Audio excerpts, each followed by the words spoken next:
The Vampire of Blackthorn Hollow. For centuries, the village of Blackthorn Hollow had known peace. Nestled between dark woods and rolling hills, it was a quiet, serene place where families lived their simple lives. But there was a curse that haunted the land. A curse that had been in the village for as long as anyone could remember. It was not the weather, nor the seasons, but the creature that stalked the villagers from the shadows. A vampire, ancient and ruthless.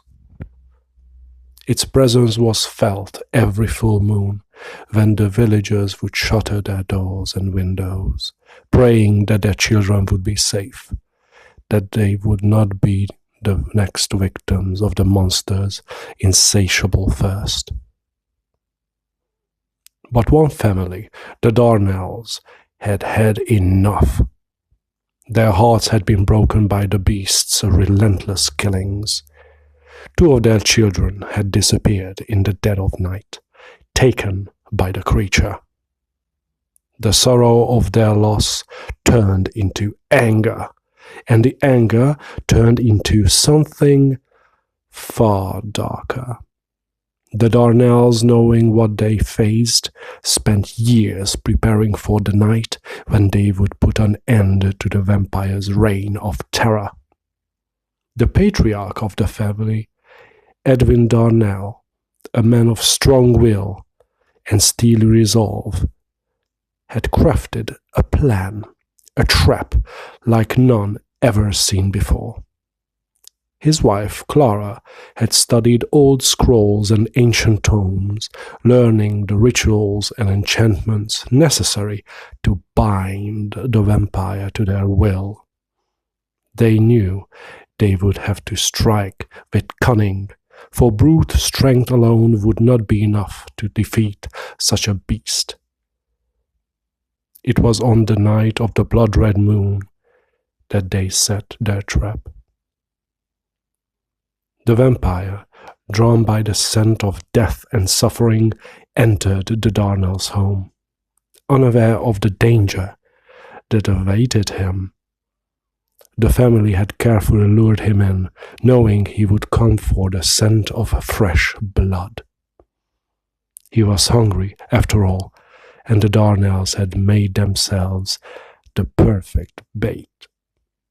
As the vampire entered, cloaked in shadows, Edwin sprang the trap.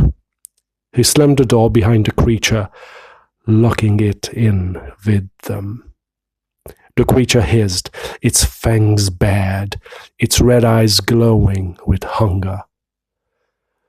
But it was too late. Clara recited an incantation she had learned long ago, and the walls of their home trembled.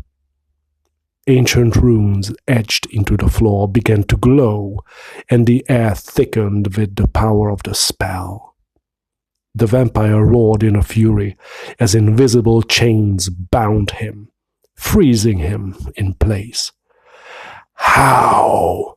he snarled, his voice like the scraping of iron on stone. "You thought you could take everything from us, creature?" Edwin said, his voice cold and unyielding. "But tonight, you are the one who will be taken."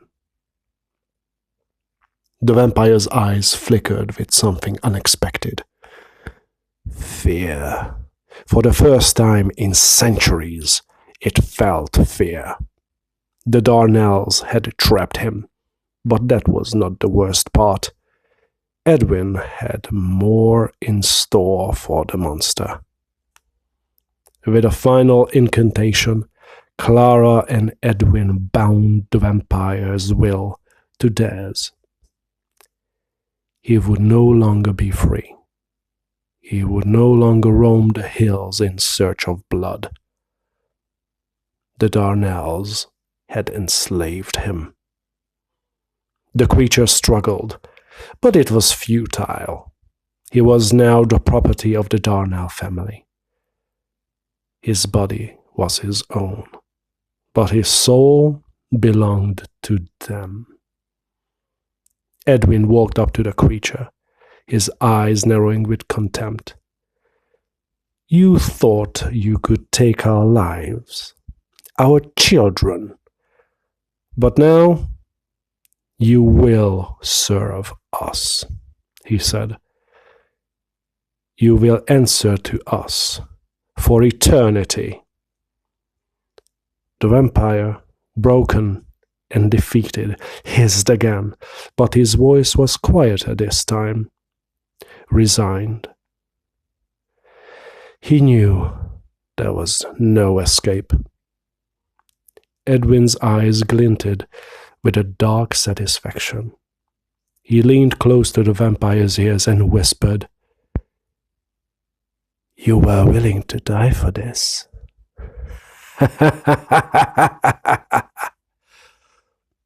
And so, for centuries, the vampire of Blackthorn Hollow served the Darnell family. No longer a terror to the innocent, he was reduced to nothing more than a slave to his captors, living in the shadows, bound by their will, cursed to serve those he once preyed upon.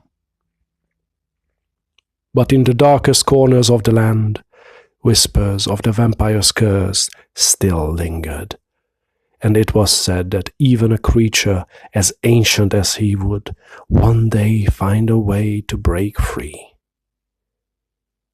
If only he could find the strength.